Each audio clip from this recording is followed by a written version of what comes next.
নবীদের দেখা সবচেয়ে ভয়ঙ্কর জায়গা। হযরত উসমান রাদিয়াল্লাহু তাআলা আনহু যখন কোনো কবরের কাছে দাঁড়াতেন, কেঁদে দিতেন, তার দাড়ি ভিজে যেত। একদা তাকে জিজ্ঞেস করা হলো, জান্নাত ও জাহান্নামের কথা স্মরণ হলেও আপনি কাঁদেন না, আর আপনি এ জায়গায় কাঁদছেন?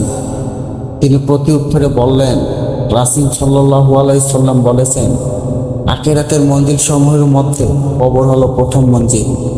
কেউ যদি এই মঞ্জিলে মুক্তি পেয়ে যায়, তাহলে পরের মঞ্জিলগুলো অতিক্রম করা তার জন্য সহজ সাধ্য হয়ে যায়।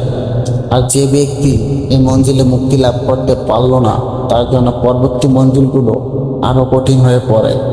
অতঃপর তিনি উসমান রাদিয়াল্লাহু তাআলা আনহু বলেন, রাসূল সাল্লাল্লাহু আলাইহি সাল্লাম এটাও বলেছেন, কবর থেকে বেশি কঠিন কোনো ভয়ঙ্কর জায়গা আমি কখনো দেখিনি। মিসকাত হাদিস নাম্বার 132।